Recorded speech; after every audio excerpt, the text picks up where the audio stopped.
Jamal Khashoggi's final words were "I can't breathe," CNN said Sunday, citing a source who has read the transcript of an audio tape of the final moments before the journalist's murder.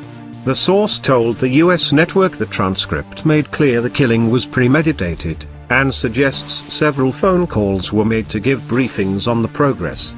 CNN said Turkish officials believe those calls were made to top officials in Riyadh. Khashoggi, a Saudi contributor to The Washington Post, was killed shortly after entering the kingdom's consulate in Istanbul on October 2.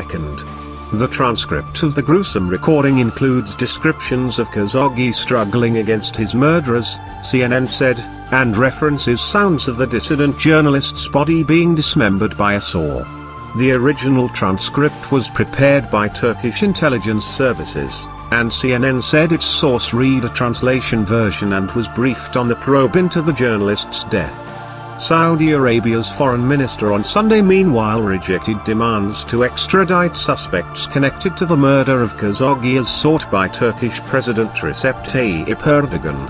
Erdogan has repeatedly called on Saudi Arabia to hand over suspects in the killing.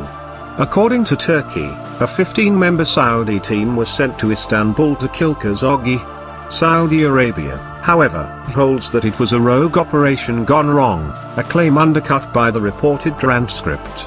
For his part, US President Donald Trump has refrained from blaming Saudi Crown Prince Mohammed bin Salman, even though the CIA reportedly concluded that he ordered the assassination.